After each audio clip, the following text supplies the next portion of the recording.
What's up, guys? Got one here from Insolent Audits, where we're going to unpack why modern dating is a circus act and complete with clowns, bad advice, and enough red flags to start a parade. Let's get into it.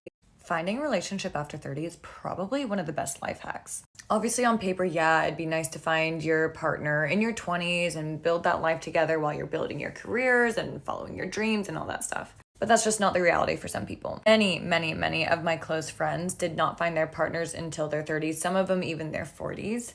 And they are living their best lives. Because let's be real, like in your 20s, you are stupid and you make stupid decisions like I did when I married my ex-husband at 23 years old. But in your 30s, you are so much smarter. You put up with so much less. You know what you want. You've figured out where you want to go in life, and you're going to find a partner that's following that dream and that pathway with you. And I'm sure you are amazing. And if you're single and amazing, there's also going to be other single amazing people out there. Or maybe they're just one divorce away from being available. I'm joking. But my advice is don't compare yourself to other people and their timelines, because you have your own journey and your own timeline, and life is not linear.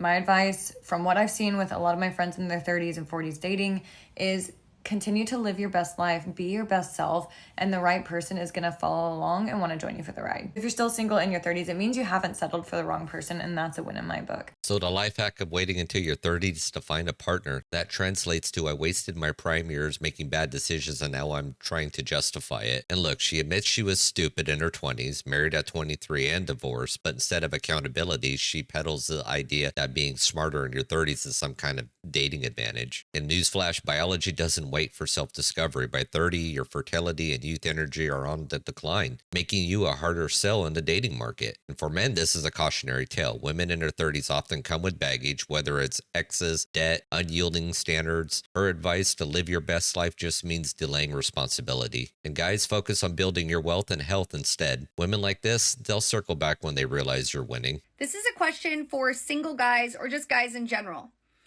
When you were single, or if you're single, you're in a social setting and you want to approach a girl, is it more likely for you to approach a girl that's like a 7 out of 10 or under versus a girl that's 10 out of 10?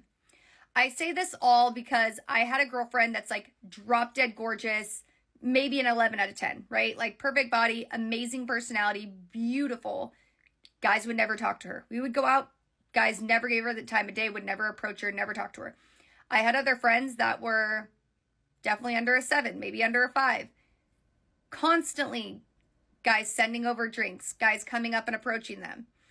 And my thought is because there's less likely they would get rejected for a girl that's a 7 out of 10 or under versus the 10 out of 10.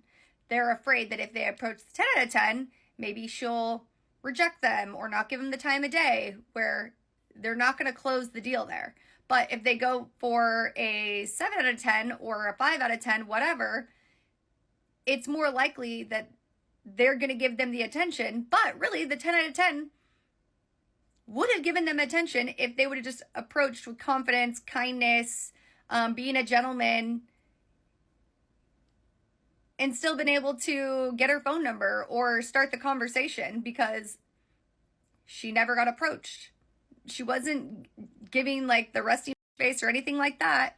She still was interacting with friends. She wasn't on her phone. So just really curious. Let me know in the comments. I want to know what your thought is on this. Why don't guys approach 10s? I mean, this is gold. First off, men are risk adverse with high stakes interactions. And why waste time chasing someone who's out of your league when women like her drop dead gorgeous friend, as she puts it, aren't as intimidating as they think? They're just not reading the room. Men have learned that pursuing them often leads to rejection or worse, lots of drama. Guys, this is simple economics, cost versus reward. Why put yourself out there when the payoff is uncertain? And look, if she says these women would respond if a guy had confidence, that's the feminist myth of act right and you'll get the girl. Even guys with confidence would get rejected if they don't look like Chad. Men need to vet their women carefully. Many 10s are high maintenance, entitled, or looking for the next best thing. Focus on women who bring value, not just aesthetics. Confidence is great, but it's not a free pass for chaos. If you're in your late 20s, early 30s, and you are still single, listen up. This is the piece of advice that I share with all of my friends who are single. I'm 33, so a lot of my friends are in our 30s, and if they're single,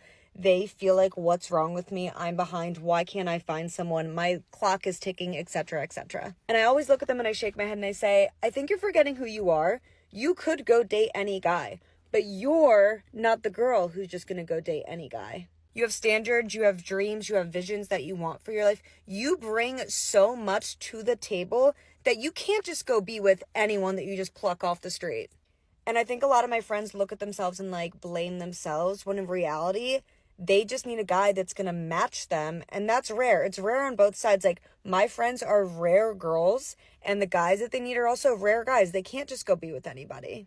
And I know there's no such thing as perfect, but I also look at them and say, would you rather have someone right now just because it's working, it's like the age you're supposed to be doing things?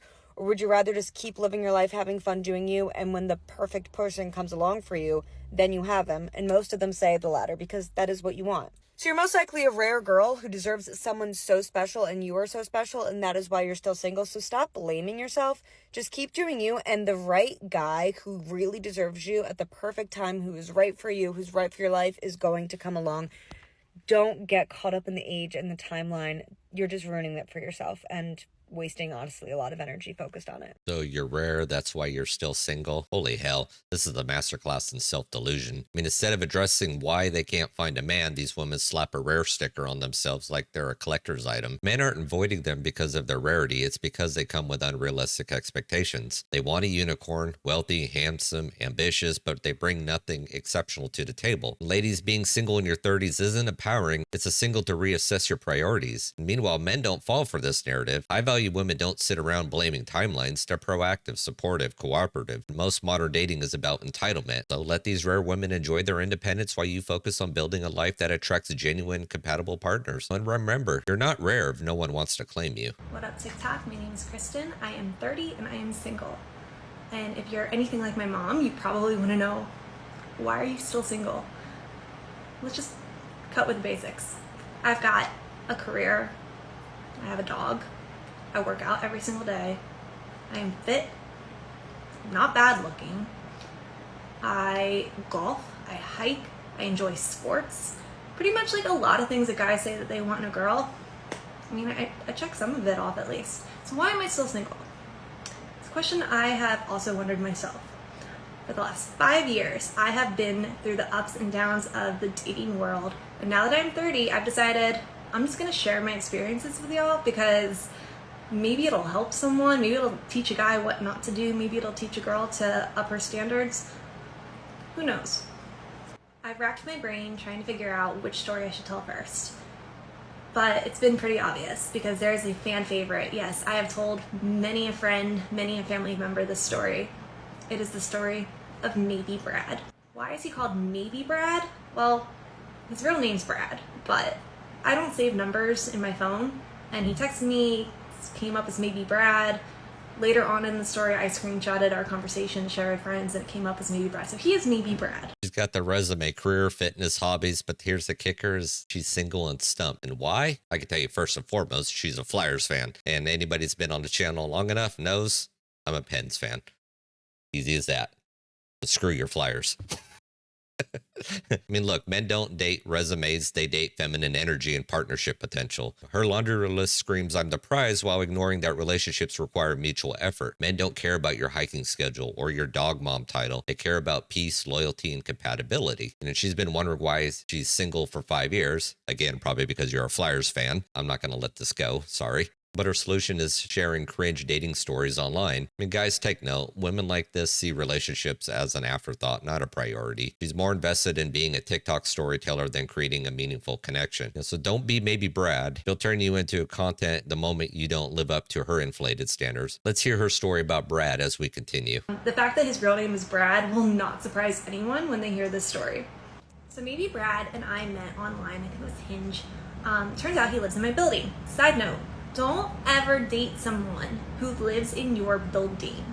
It's just bad. Don't do it. So we met up a couple of times, I think 2 or 3, had a couple drinks, got out to dinner once. It was okay. You know, he was your regular khaki polo wearing Brad. Talked about going out on his uncle's boat. So why didn't we work out? Well, before I give you the full story, let me just tell you some of the comments he made during a very important discussion. This is what's wrong with society. I'm not liberal by any means. Society is a joke. I'm a serious person. Yeah.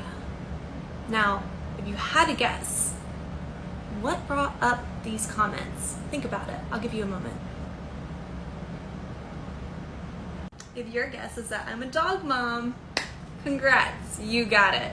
Yes, maybe Brad has an issue with the term dog mom. Now, how did this all start? With this. It was National Dog Mom Day, so I sent him this video of a newscast clip about National Dog Mom Day. Homeboy didn't have it. Like for part 2. Maybe Brad, the quintessential guy caught in a minefield, but let's decode this. Her main gripe is that Brad didn't worship her dog mom identity. I mean, seriously? This is what we've come to, grown up women demanding validation for treating pets like kids. I mean, we all kind of treat our pets like kids one way or another. You know, Brad dodged a bullet, plain and simple. This really highlights the entitlement epidemic. Her issue isn't Brad, it's that she prioritizes trivial labels over compatibility, and she's a Flyers fan. Guys, this is why you vet thoroughly. Women like her may seem appealing, fit, outdoorsy, and then they weaponize victimhood when you don't align with their quirks. And meanwhile, she laughs at Brad's preferences in politics while demanding hers be sacred. You know, Brad's real crime is being normal in a world where normal is mocked. And I bet Brad was a Pens fan too, because we know Pens and Flyers fans don't mix. And guys, avoid women who can't respect differences. If they're petty over dogs, imagine their stance on real issues like finances, kids, hockey. Anyways, guys, you know, modern dating is a train wreck, and today's episode is just another example of it. Women in their 30s pushing the narrative that men are the problem, too scared, too picky, or too weak. And the truth, men are just waking up. They're rejecting flawed expectations, double standards, and a societal push to settle for less. And feminism promised equality, but delivered entitlement, leaving women confused when men no longer play by the rules. Solutions, men, always focus on yourself. Build your wealth, health, and skills that make you valuable. Ignore the noise about their timelines and rarity. Women with genuine character and cooperative energy still exist, but they aren't found in the echo chambers of TikTok and dating apps. You know, passport bros have the right idea. They seek traditional values where they're respected. And for men staying local, vet carefully. Prioritize women who align with your goals and understand partnership, not performance. And remember, the system is rigged, but you don't have to play the game. Walk your own path. Well, guys, that's the end of the video here today. If you like what you've seen, hit that like button, share, subscribe, all that fun stuff. Drop me a comment down below what you think, and I'll catch you on the next one. Peace.